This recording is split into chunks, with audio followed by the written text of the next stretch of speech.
Each insole will either have an R for right or an L for left.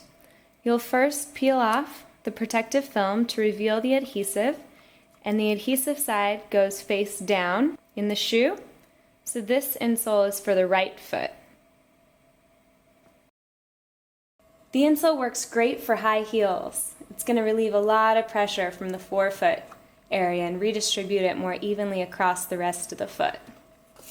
Also, if a shoe has a removable insole, then you can lift the insole up and place the sole insole shoe bubble right underneath. It's going to have a more gradual feel that way and feel really nice.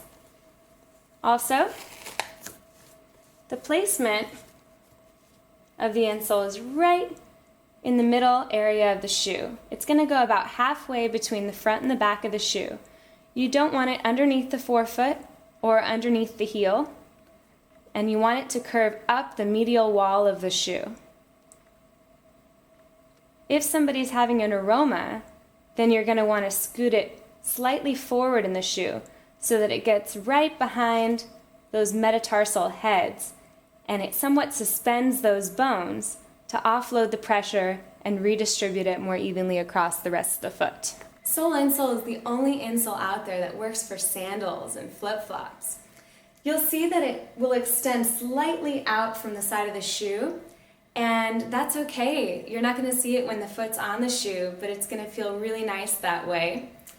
If it gets dirty, just wash it off in the sink, and when it dries, it'll be adhesive again. It also does not leave any sticky residue on the shoe. It's very versatile and very comfortable. The sizing on the packages is just a guide, but everyone's feet are different, their arch heights are different, and their tolerance levels for arch support is different as well. So you might find that someone on the smaller end of the size range, like a size 8 women's, might prefer a size small instead of a medium, depending upon the shoe and her foot type.